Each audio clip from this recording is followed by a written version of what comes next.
This is Rob Tebbutt for Boxing Social in association with Betfred. Delighted, as always, to be joined by Frank Warren. We're here in Viva Las Vegas, the lovely Waldorf Astoria Hotel. How are you, Frank? I'm good. Yourself? Not bad, thank you. Not bad. Not as nice as you. You're living it in luxury here. I'm slumming it in Vegas this week. No, what can you do? You better work with your boss and sort you out. Yeah, I might well have to do that. Seems like only yesterday we were here in Las Vegas for Tyson Fury versus Otto Wallin, that bloody night in September. Talk to me a little bit about how we got from there to how we got to here.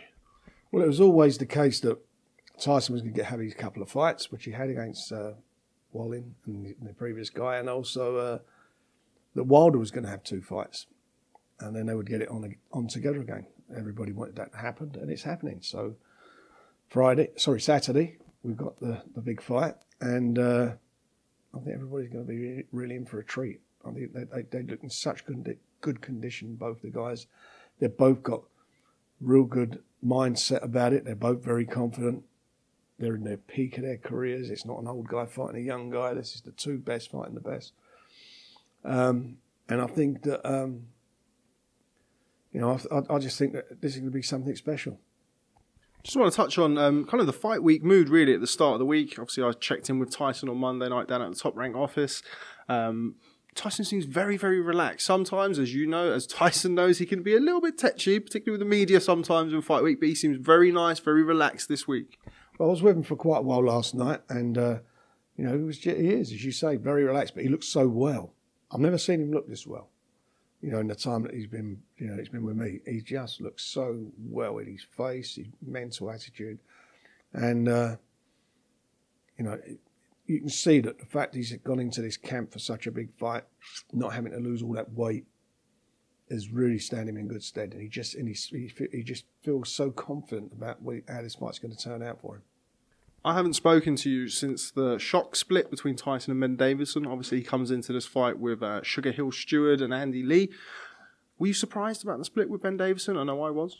I was surprised that they split, but it is what it is, and Tyson feels that Sugar Hill and Andy will add something to his armoury. Tyson's a student of boxing.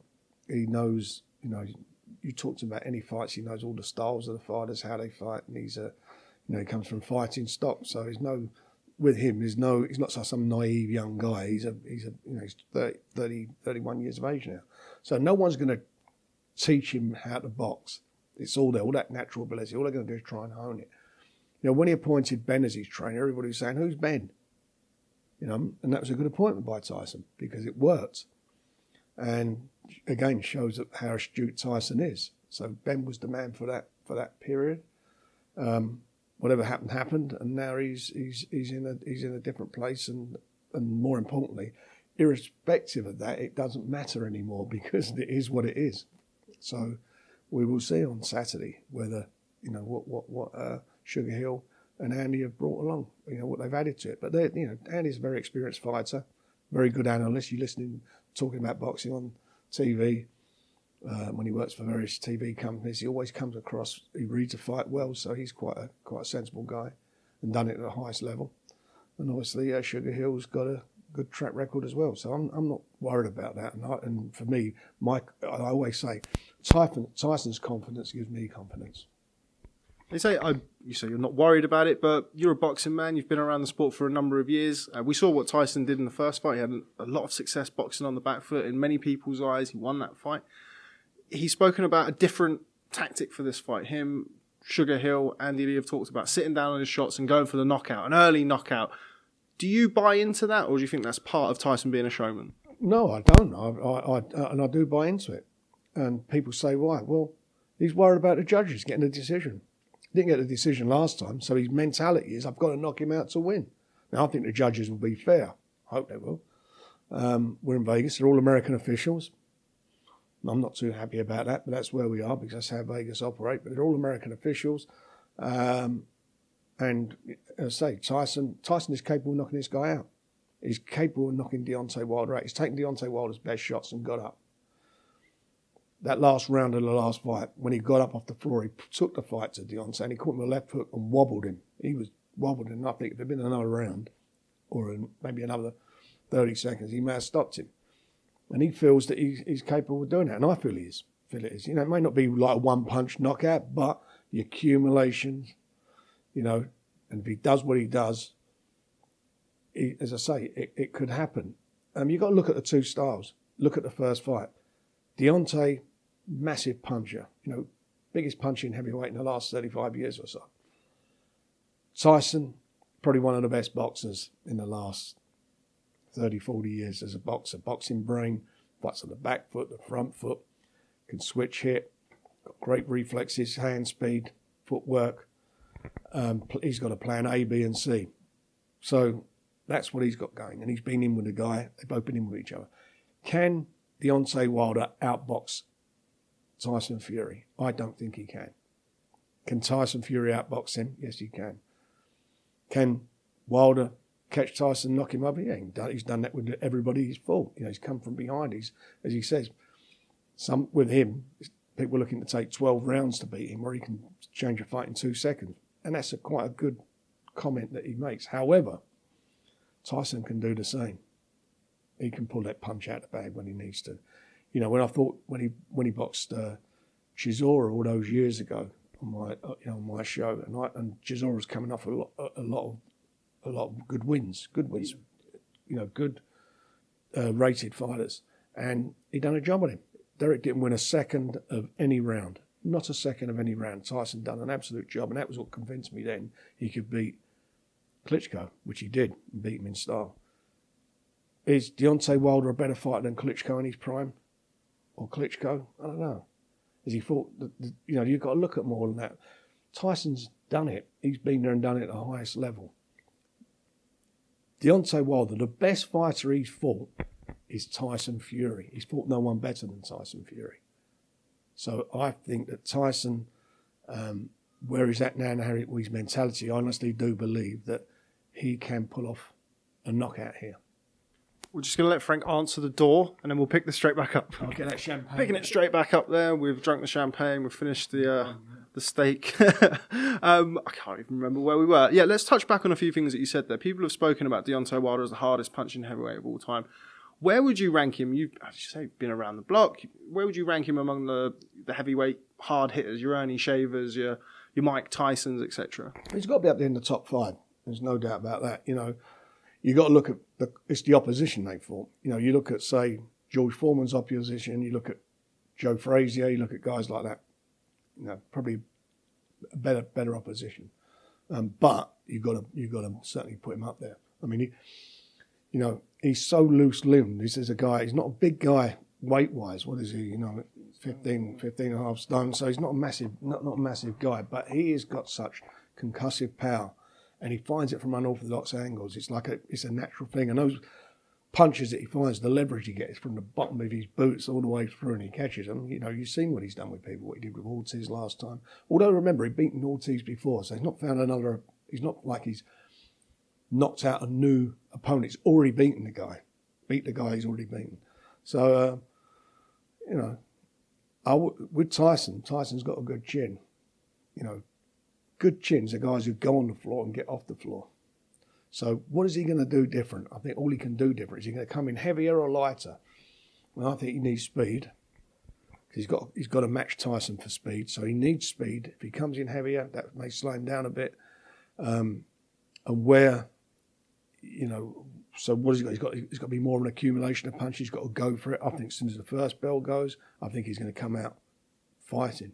What I mean by fighting, I think he's going to come out looking for the knockout, trying to catch him cold. That's what I believe he'll try and do. And that could, may, and probably will play into Tyson's hands. Where does this rank among fights that you've been involved with, heavyweight fights or otherwise? It must be right up there with one of the biggest fights that you've ever been involved with. Well, I think it's the biggest one in the heavyweights because they're both at their prime. You know, I was involved, obviously, we had Frank Bruno in with Mike Tyson when he came out in prison, and Frank had won the world title. You know, Herbie Hyde won a world title with me. You know, we've had a few guys in positions who fought for world titles, but this is the best. This is probably one of the best heavyweight fights in the last 20-odd years, 25 years, maybe longer. You know, when I think of guys at a similar level, you look at Bo Holyfield, Lennox Lewis. It weren't an old guy fighting a young guy. And I'll keep banging on about this. He's not a guy passing on the baton. These are the guys at their prime. This is not Lennox Lewis fighting an old Mike Tyson. This is not an old Larry Holmes fighting Mike Tyson. And you've seen how it goes on. You know, guys go on longer than they should, or a Klitschko, the old Klitschko fighting AJ. These are guys at their prime, and that's why it's so excited about it. I was surprised to hear yesterday at the Grand Arrivals that there's still tickets left. That surprised me. Explain that. Well, I'm told it's a sellout. So you're telling me something I don't know. So, to your knowledge, it's a sellout? Because I think that they were saying yesterday there were still tickets available at the box office, which did surprise me, but that's what they said. Who said this? The chap from PBC doing the intros on the Grand Arrivals. I didn't hear that. I don't know. I'll find out later. I was told it's sold out. You'll let me know, though, won't you? I'll be straight round to your room, knocking on the door. Tyson's been talking about this being the biggest, you mentioned it there, but the biggest heavyweight fight since Muhammad Ali versus Joe Frazier back in 1971. Joe Frazier or George Foreman. You know, George Foreman was a similar thing. Massive big puncher against a boxer. Similar fight. It is. It's styles. Everybody's got an opinion on this, and it's a divided opinion. You know, first time round, I don't think anybody tipped Tyson to win the fight. We know it was a draw, but he did win it. He got robbed. You know, I think the only two people who really fancied him was myself and Tyson. But nobody gave him a chance. This time round, it's divided. And I'm quite, a couple of sort of British guys are obviously going for Wilder, but me, I honestly do think this is going to be Tyson's fight, and I really do believe that if he does do it, it's going to pull off the biggest comeback ever in heavyweight boxing from where he was a couple of years ago to where he is now. I spoke to Eddie Hearn at a press conference last week. He said that Joshua Ruiz, from a numbers point of view, from a commercial point of view, is a much, much bigger fight. What do you think? He's always got some opinion to say about somebody else's business. He can't help himself, can he? It's the same fellow who said that Josh Warrington got beat by 2 rounds by Galahad and last week said it was a draw. So, what do I give a shit what Eddie Hearn says? This is a massive fight. This is on pay-per-view. It generates a lot of income. He was lucky. Well, not lucky. Saudi Arabia put a lot of money up for him to take the Ruiz fight there. They did put up a lot of money. But this is going to generate big money on pay-per-view. DAZN's not a pay-per-view model. It's a subscription model. This is $75 a shot for the fight. It'll do big numbers in the UK as well. So this is going to generate a lot of money. And this is going to generate well over 100 million, I think, the way it's going. Well, the way it's going, it would definitely do that. And the Ruiz fight was a moment in time. Joshua got destroyed in New York by him.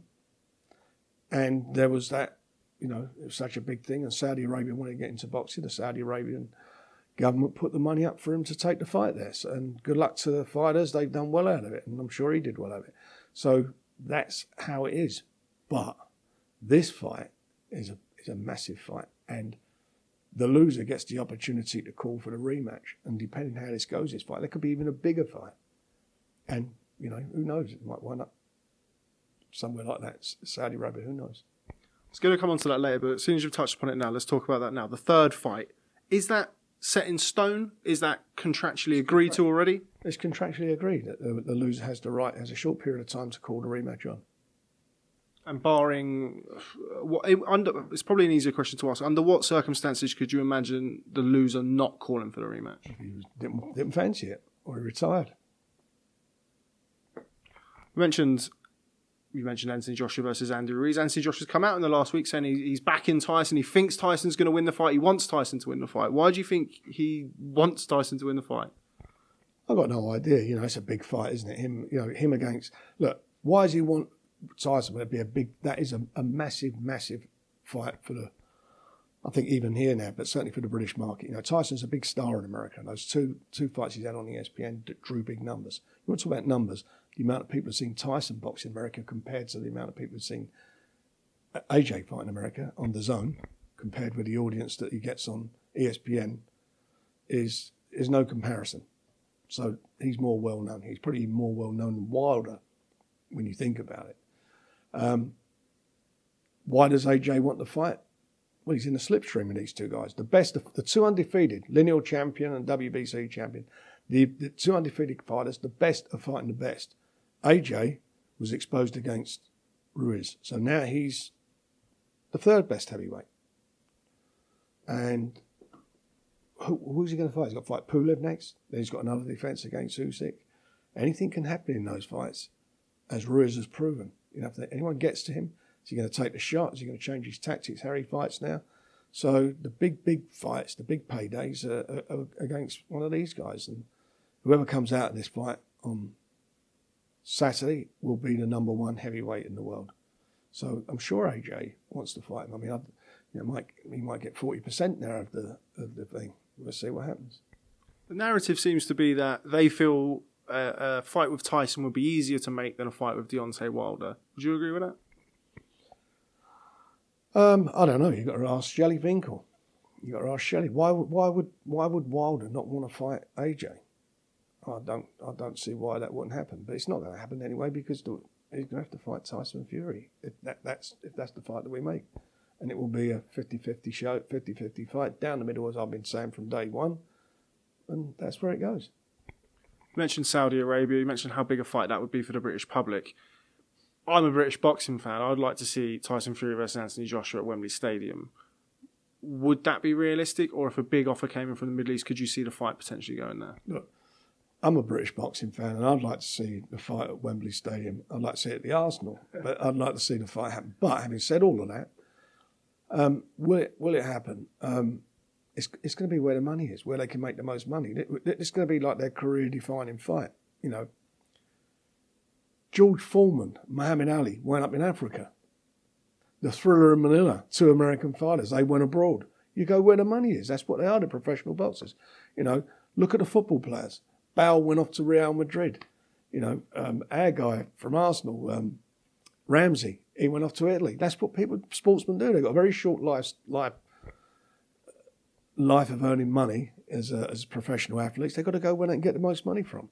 And if it does go to Saudi Arabia or the Middle East or anywhere, you know, that way, it's on the same, more or less it'll be like the prime time for the British audience rather than being 4:30 in the morning. Does it take a little bit of the glitz and glamour away from it, though, not being in the UK between two British fighters? It would be the biggest fight in British boxing history. Well, it would be, but then again, you know, did it take the glitz and the glamour away from, you know, the fight in Zaire? Did it take it? It's folklore. It's one of the biggest. It's probably, you can class that as, you know, one of the biggest sporting moments of the 20th century. That fight, or the Thriller in Manila. You can look at now classic moments in British sport. Sorry, in world sport, not British world sport, but they were Americans fighting abroad. I was over in Vegas I think it was after the Schwartz fight, where Bob Arum spoke about the rematch. I think he said at the time it had the potential to break Mayweather-Pacquiao numbers, and I think Bob may have been a little bit, you correct me if I'm wrong, Frank, but I think Bob may have been a little bit, I don't know what the word is, but I think you know what I'm saying.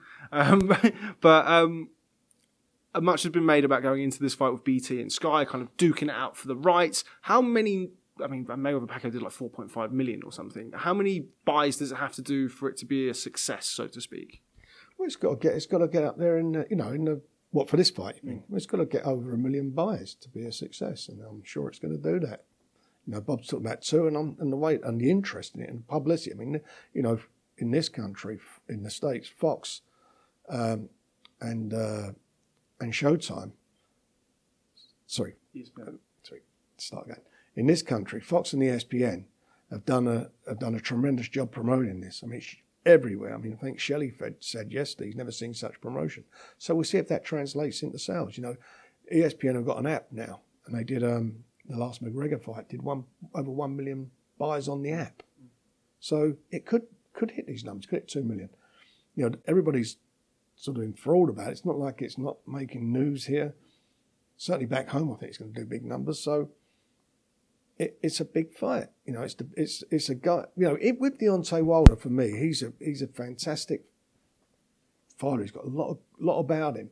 I'm so surprised. He's been managed extremely well, but he's not been promoted. He's not been, you know, he should be a massive big star, in my opinion.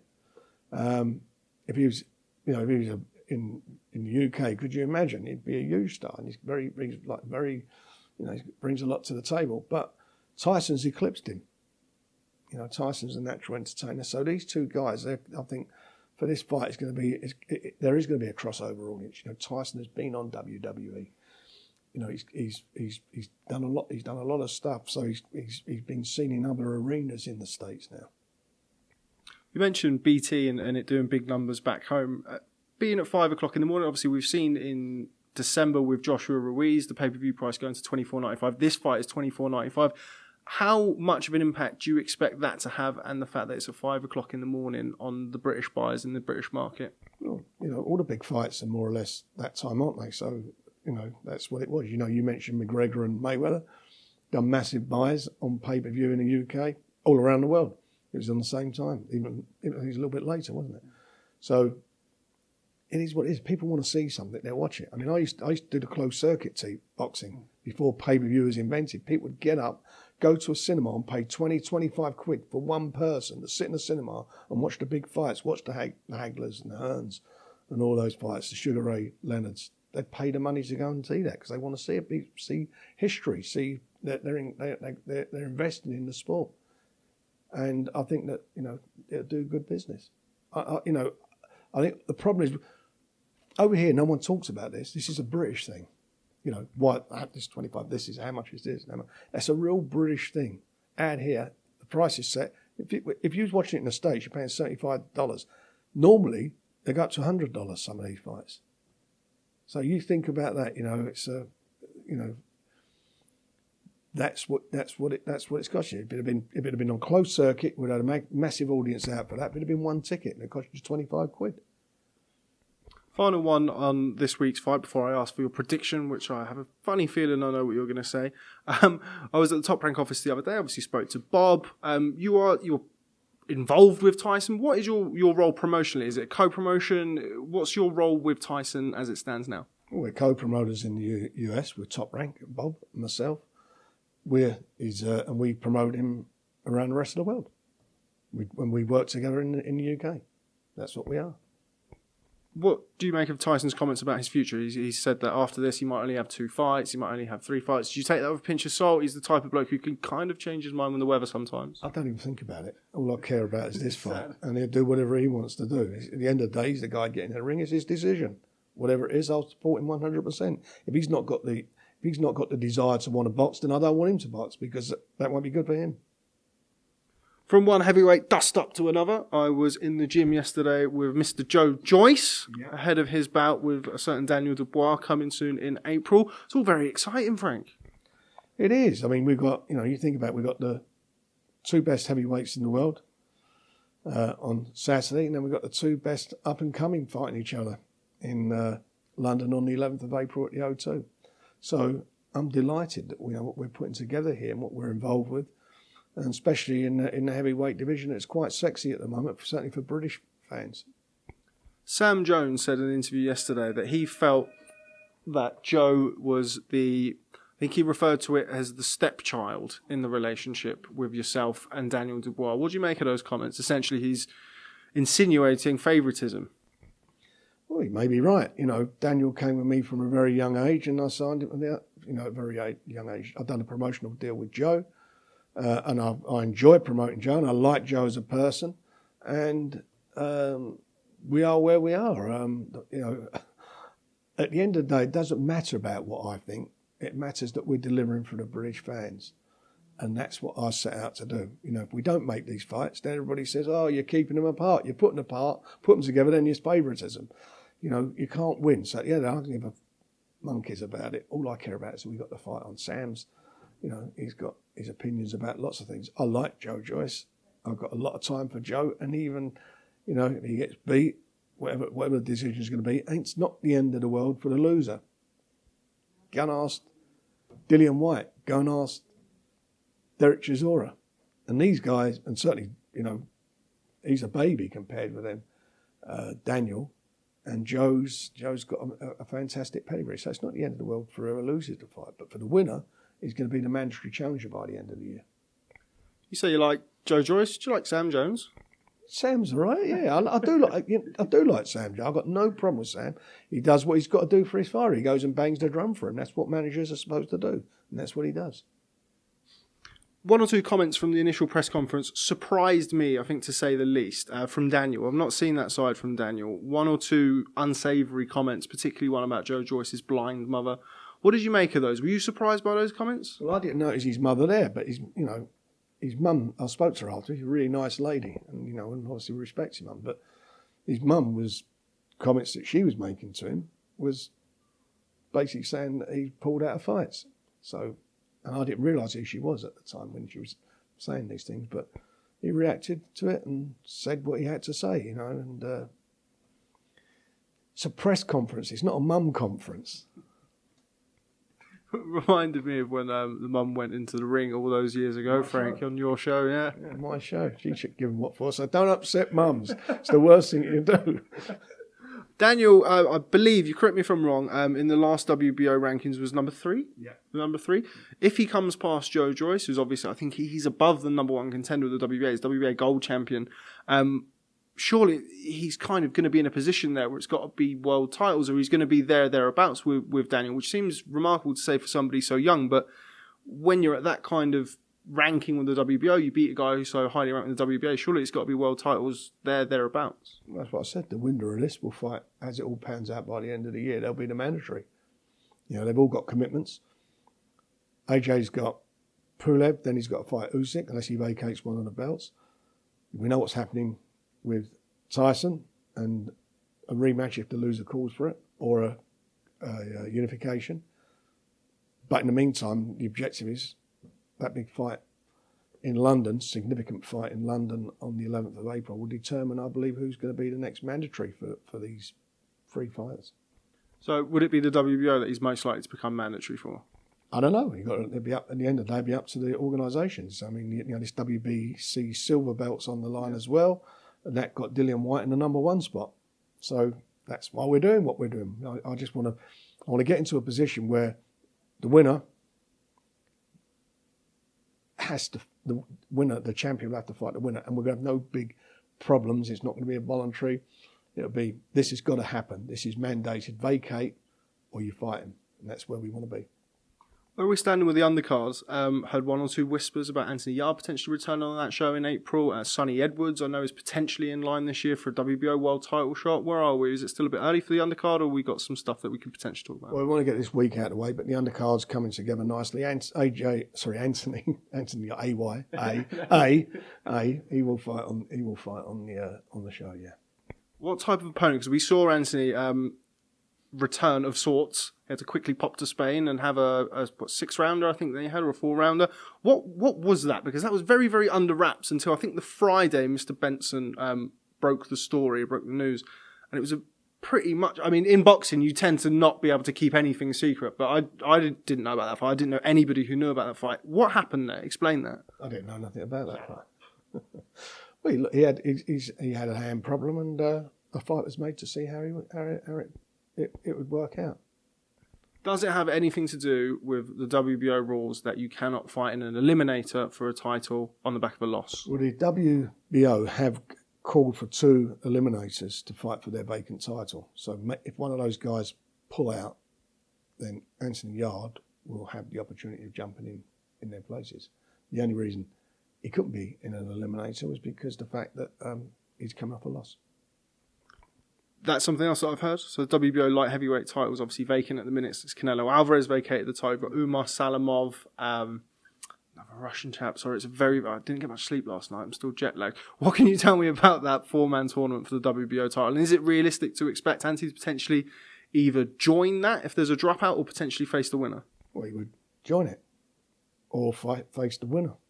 The name of the game of him again is getting back into action, and he's back in the gym now. He's had quite a layoff after the fight against Kovalev. So now he's back in there, and the name of the game is to get him into a position again where he fights for a world title this year. And that's what we're looking to do.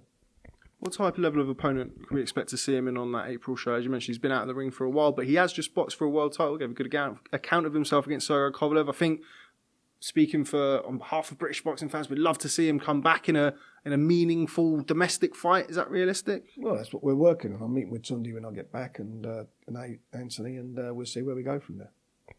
Moving away, this is not the only show that you have on this weekend. You have Lucian Reed versus Brad Foster in a really, really good super bantamweight rematch, British title at York Hall. Talk to me about that show.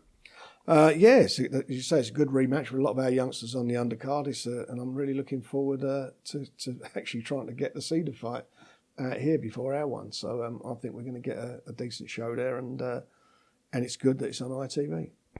I was going to come on to that. That surprised me because I just, again, hadn't really heard anything about it. Talk to me about the kind of deal behind that and the mechanics of, because my understanding was you had an exclusive deal with BT, but obviously I think the show starts on BT from 7 and the main event's available on ITV from 10:15. Is that right? That's correct, yeah. So the deal is that, we're all happy with it. ITV are happy with it, and certainly BT are.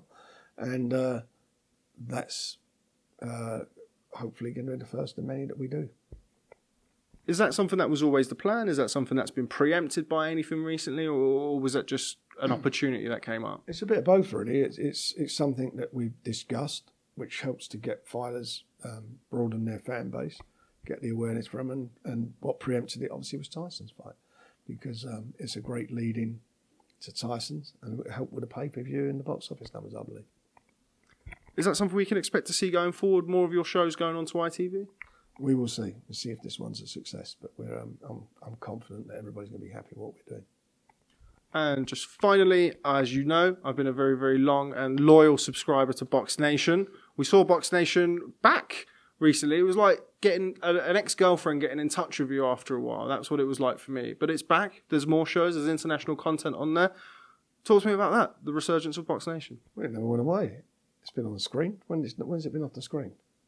I think there was some IBO title fights that I may have watched throughout there, but I think as far as the level of fights that we've seen on there recently, in my opinion, we hadn't seen fights of that ilk for some time. Well, you may be right there, but the fact of the matter is now, there are the fights on there, so everybody's getting, as always, it's being delivered the best of what's around the world to buy.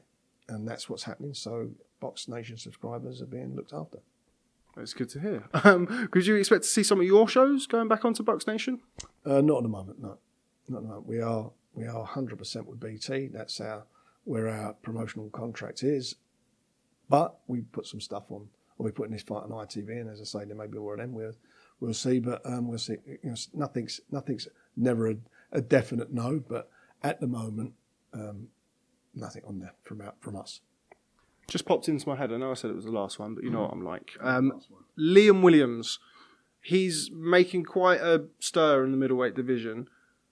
When can we expect to see him? Obviously, he destroyed Atlantis Fox, which was a brilliant performance. But where does that kind of put him?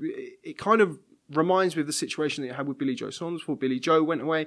Is there a risk that potentially you're not going to be able to get the opportunities for Liam Williams, which is one of the reasons that Billy Joe, from your own admission, that Billy Joe was left and went over to Matchroom? No, it's not where he left. We decided, he never made the decision to leave. He couldn't. We had a contract. You can't say, I'm just going to leave. He's got a contract. He had a contract. So what happened with Billy Joe and I, it was a mutual decision. I didn't want to be putting any more of those. There was no momentum there, certainly after the fight against Lemieux and so forth. And I didn't want to be going down that road again. It's just expensive exercises, fighting whoever was number one, because there was no continual fights. In the meantime, we were trying to make the fights for him. And I think we would have been close, and I'm sure we'd have delivered by now, because at the end of the day, Alvarez, he's run out of guys to fight. How long ago did we part company? That's what must be nearly a year now, by the time if he fights Alvarez. So it's taken a year to get him in that position. He'd been in that position anyway. I've got no problem with that. Liam Williams will fight for a world title or an interim title, depending on what Andrade does.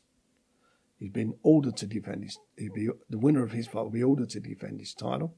And then I don't know, is Andrade going to go up in weight? Is he going to stay at the weight? The other guy's come up, Munguia. Is he going to fight Andrade? I don't know whether he is. And if he doesn't, he'll have to fight Liam. So Liam's there. We got him into the position we wanted to get him into. So there's going to be no problem making him a version of a world title. No problem at all. So no concerns about Liam Williams challenging for a world title sometime soon? No, I said that all along. That's what we announced we were going to do, Listen, Billy Joe, I find it strange sometimes. Billy Joe got banned from boxing by this commission, wrongly, in my opinion, in Massachusetts. And we managed to get him into the number 1 spot and get another title, getting him up a weight in another title. So I've done a great job with Billy Joe. Won 2 world titles. He won a British, European, Commonwealth, 2 world titles, 2 different weights. Some good fights for Eubanks on the way, Andy Lee's, some good quality fights, Lemieux. So, you mentioned the other one. So I've got no problem with what I've done for Billy Joe from my part of the deal. I've done a great job with him. You've obviously banged the drum over the years for Billy Joe to get that Canelo fight. It does look like that's going to happen. Still backing Billy Joe to win? Bill's got a great style. He's got the style to beat him. I don't know what weight they're going to fight at. I assume they're going to fight for this super middleweight title. It'd be interesting to see how settled he is in that. His last fight, and I know what Billy's like. His last fight, he stopped the guy in the last round, and it was pretty average leading up to it. But that's the mentality that Bill has, because he needs to be challenged. So, but there's no doubt about it. This is going to be a challenging fight. So you'll get the best of Billy Joe out of this one. You won't be no slouch in this. So it's a fight I'm looking forward to seeing. Okay, well, Frank Warren, I've taken enough of your time on this beautiful Vegas morning. Thanks very much for speaking to Boxing Social. As always, real pleasure. Look forward to catching up with you soon. I'm sure we're about to get ready for some festivities at the press conference. I'm looking forward to it. Cheers, Frank.